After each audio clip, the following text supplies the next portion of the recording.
Hey, this is Ryan Phillips here, and this is my game two of the National Open.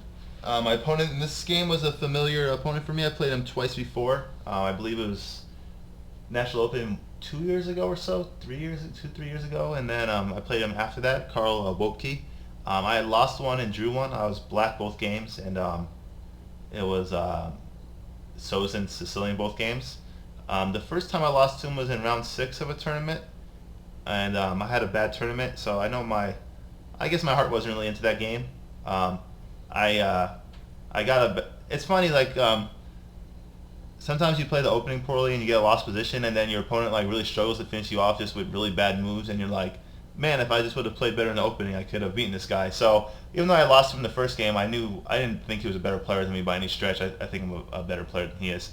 And then the second game it was the second game he played well. I thought I missed a winning position, winning variation though. I set up for perpetual in the second game against them, and also in this Sozin. But I played the line a little differently as black in that game. I remember instead of e6 b5, I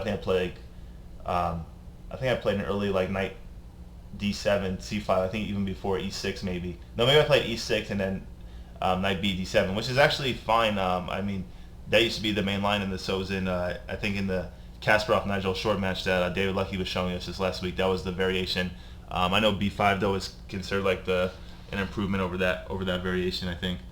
But anyway, so yeah, he played well the second time I played him, but I thought I should have won that game, and I had trouble calculating the winning variation in my head. It was a very complicated line when I looked at it with the computer, so I wasn't shocked it was something I missed, although I think it's something I could have seen. But anyway, so I didn't think he was a better player. I was pretty happy when I saw I was paired against him. Not to not say anything bad about the guy or that it was going to be an easy game. I didn't think that, but I just thought, I should, if I play my best, I think I'll win. So this was a cool game. It was a very theoretical Najdorf line, which I had looked at, but unfortunately could not remember my analysis during the game. So in e4, c5, knight f3, d6, d4.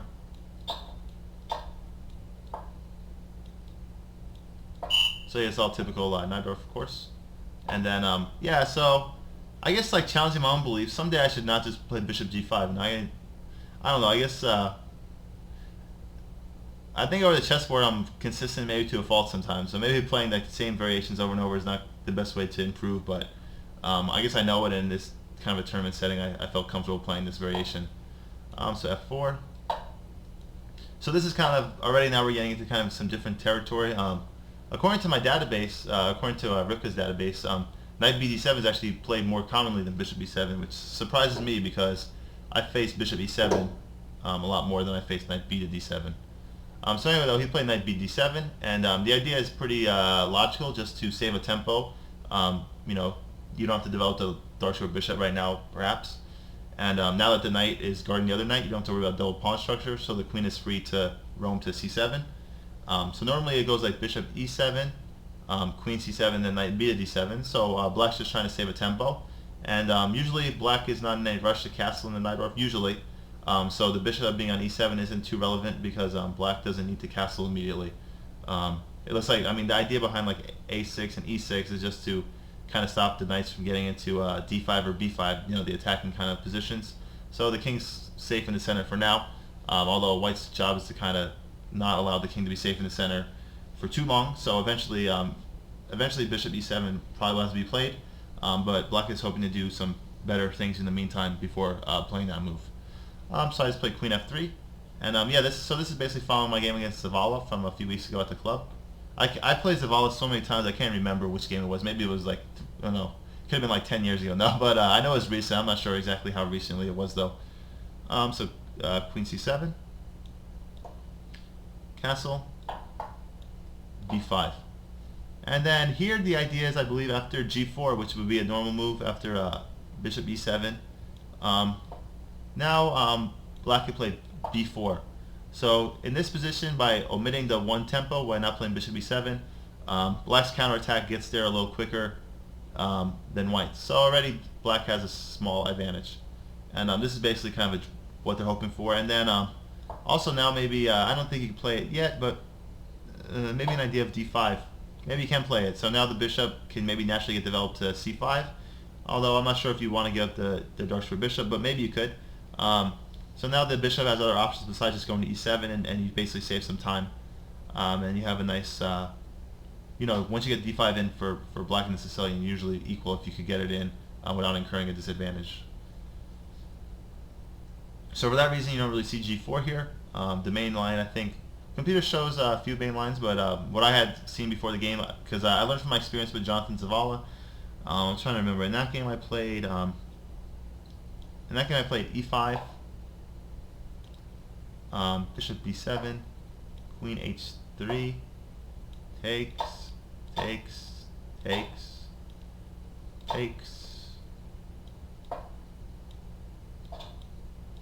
and then I remember in the video I made, I'm not sure if anyone else remembers my videos, but or remembers that, but I thought I was totally winning. I thought I remember my analysis as this being a win for white, but that wasn't the case. It was just dead equality, and I said at the time, oh, I can't play e5 anymore due to that. So experience does help sometimes. If you're learning, I guess if you learn the right lessons from experience, it helps. So bishop d3,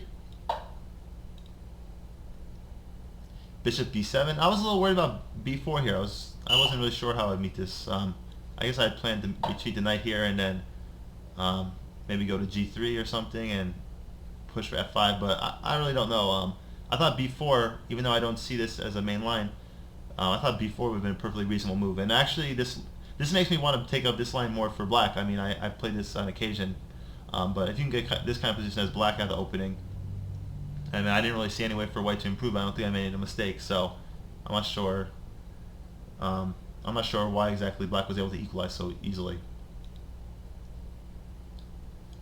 I mean, maybe a3 is a playable option. I don't know. I can't see bishop takes b5 being good. Sorry to go back a couple moves. I'm just kind of curious. Yeah, I can't see this being. This doesn't look right. Yeah, queen.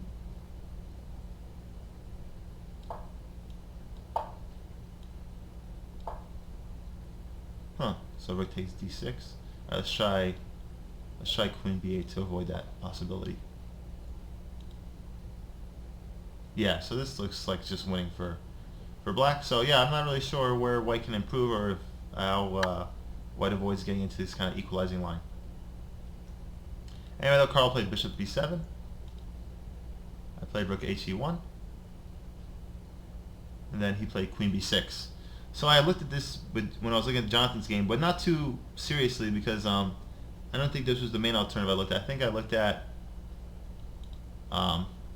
at b4 here, which I remember as being a mistake on account of knight d5. I remember is pretty good.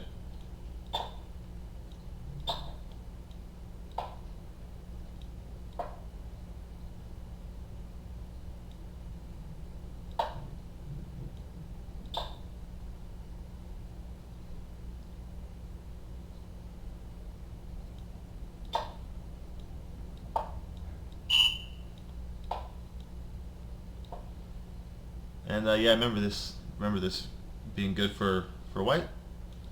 So this is what I looked at in my analysis against Jonathan. So I looked at b4, which I remember was no good. But I looked at queen b6 briefly also, and I couldn't remember what to do. I thought that knight to d5 was playable here also, which it is, but I just couldn't.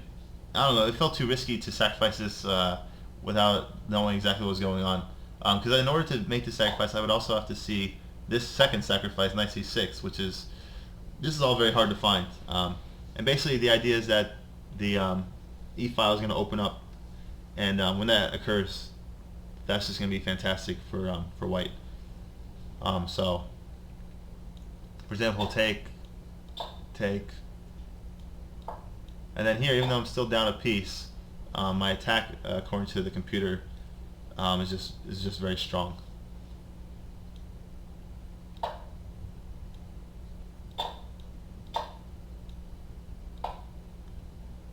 And then, I'm not really 100% sure what I'm threatening here still. Never mind. I'm threatening c7, c8. So okay. So computer showing rook a7 to stop that. And then, yeah, I guess I just have a nice pull in this position. Or computer's also showing rook takes d6, which is probably a move that that seems more natural, that seems more human to me than rook e3. And yeah, I don't know. Maybe even in this position, I would have been afraid to play this and said, "Oh, well, looks like black hung onto the extra piece, and my pieces are more active, of course." But maybe I would have, I don't know. Maybe I would have thought that black could hold this or something. So I thought I came up with a nice plan, which was even nicer because my opponent didn't handle the position very well. So I played here. And the idea is basically just to take this knight off this diagonal so that the knight is indirectly protected, with the idea of bishop takes b5 check. So if g takes f6, I think I was planning on playing knight ce2.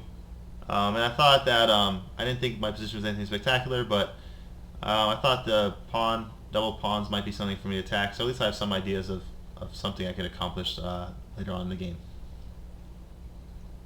So I think he should have considered g takes f6 more. He played knight takes f6 immediately, which I think it's fine. It's not inferior to g takes f6, but I think he should have spent more time considering that alternative. So maybe he's like a classical player or something. So f5. So I think I came up with a nice idea. So even though my opponent has the two bishops, I'm still opening up the position, but which is in general a mistake. But in here I thought it was okay because I'm much better developed than my opponent. All my rooks are centralized. Black is still 2 moves away from castling king side. If they want to castle queen side, I think that's extremely risky. So I felt okay here. So I was expecting my opponent to play b4. And this was I was thinking I would have to play b3 here, but apparently I have this move, which I don't know if I would have. I don't know if I would have found this in the game.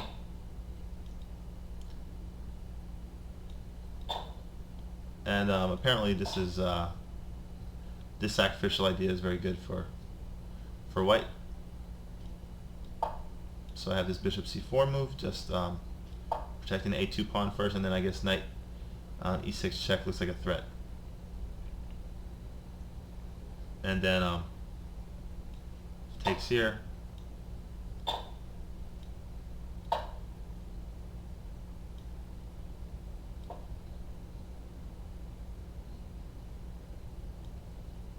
And now we could just take here if need be, because we have the rook on d1, also protecting.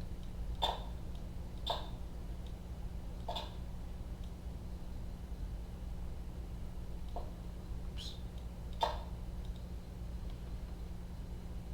And now let's say we have a lot of double checks, and I think any of these moves is should lead to mate. So I think this is a checkmate too. Yeah. So this would have been one possible way for the game to go. If I would have seen f takes e6 here, I have a feeling I would have played the chicken move of b3, but I don't know. I like to say that I'd find that. Anyway, though, he didn't play b4. He played what I was hoping he'd play, e5, which I think is a mistake,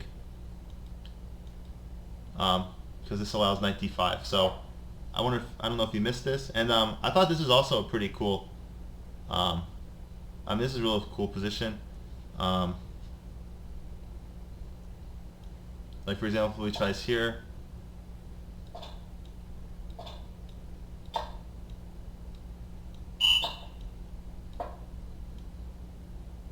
whatever. And then here, even though I thought this was interesting to look at because black has 3 pieces for the queen. It looks like I have an extra pawn though. But I think the main thing is that black is still behind on development. It's hard for them to develop their pieces. And looks like this queen d3 move is going to pick up a piece. So if the 3 black pieces were more active pieces, maybe this would be a fair exchange, but the quality of black's pieces is pretty suspect here. So yeah, but I thought this was interesting, and then obviously you can't play e takes d4 because I'll just win the queen. So this whole thing was pretty cool, and the idea is basically if knight takes, which computer is showing is best.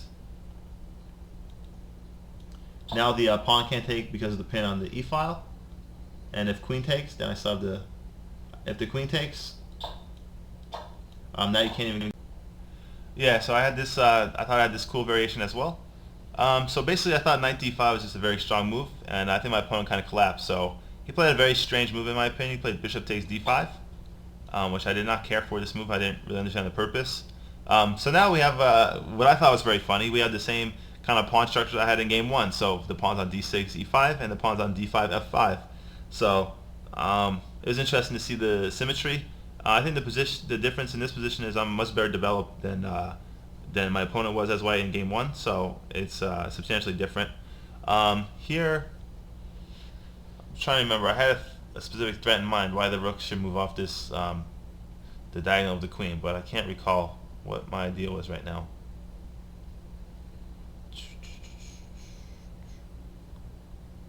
Well, that's not good. I had an idea. What was my brilliant idea? Oh, well, I guess okay, this was the idea, I believe. If black played queen c5, then I had, okay, so it's not so brilliant, but I had this idea of knight b3, and then if queen takes, I could play bishop e4 now. So basically that was kind of the reason. Maybe the rook should move off to this diagonal. So it wasn't that big of a deal because queen c5 is not really even forced. But rook c8 is an active move anyway. This move I liked, getting some pressure on along the c file. And then here I thought for a little bit, and it helps. I mean, obviously the knight c6 square should jump out of you because the pawn on d5 anchors it. But it helps also that I've kind of seen this position before, and I know that knight c6 was commonly played. So I spent a little bit of time just thinking if this move tactically is okay, because I have to worry about knight takes d5, which my opponent played as a blunder. So basically the idea is if take here, this would be a big mistake because this queen takes c6, and now black is fine if not winning. Although with the opposite color bishop, maybe I should be able to hold, but these pawns are pretty strong. I think these central pawns will be strong. So basically black has all the winning chances. So I had to make sure that tactically this knight takes d5 move didn't work, which I was able to find a refutation for this move. So he played this move, and I was very happy. I played my move basically instantly. So I played knight takes e5. And this is just a beautiful move, I think. Now my position's totally won. Basically the threat is I'm threatening knight c4 check. Excuse me, I'm having trouble talking. The e file is open now. So anywhere I move the knight is a discover check. So black has to worry about that. And I'm also just simply hitting the knight on d5. So if d takes e5, which occurred in the game, queen takes d5. Now I'm applying a lot of pressure on the e pawn also. So black's position is pretty tough. So black took, which I don't really see what else he could do. I took, and then my opponent played this blunder very quickly, which I was happy to see. He played f6. He played this immediately. So now I want to play queen e6 check to pick off the rook on c8, but the queen's protecting it, and then I also want to play queen d7 if the pieces are connected, but right now the bishop's in the way. So I thought it was pretty easy to find bishop takes b5. The best move, bishop c4, I actually didn't even consider. So this is a very pretty move, bishop c4. And the idea is, of course, if rook or pawn take, I have queen d7 mate. Checkmate. And then I'm also threatening queen f7 checkmate. So for example, if bishop e7, queen f7 mate. Checkmate. It's pretty easy to see. So computer shows queen d6. And then I have queen f7. So I at least win the queen here. Oh, I'm sorry, king d8. And then rook d1, so pin pieces should be attacked. Good lesson for any player. And then let's say rook c. Oops. I think I have bishop e6 here, threatening queen e7 mate or queen d7 mate. So that would have been a beautiful line, but I played bishop takes b5 check, which is also a very good move. And basically the idea is if queen takes b5 check, I have queen d7, winning both the rooks. Or no, if queen takes b5, I'm sorry, I have queen d7 mate. If a takes... No, I'm sorry, I was right the first time. Okay, if queen takes b5, I have queen e6 check, bishop e7 is forced, queen takes c8, king f7, and then queen takes h8. And then you don't have to be after my queen's out of play on h8, but being up rook in exchange, I have adequate defensive resources and time to get my queen back. So in this position, my opponent resigned, and I was pretty happy. This is a second round game, so I felt that, I don't know, the training really helped. I feel like the swimming, I felt, I didn't feel tired in the second round. I felt like, oh man, I have a lot of stamina for this game, and I was able to. I feel like my opponent melted down this in the later round, and I felt, perfectly at ease during this game. So the first day went about as well as I could have hoped. So I was optimistic that I was in good chances to win the tournament. And I know a lot of people say, like, don't think about winning the tournament, don't think about the money, that's when your game's ruined. I really take the opposite approach. Like, that's what I think about all the time. Like, I don't like to fool myself. I know what I'm playing for.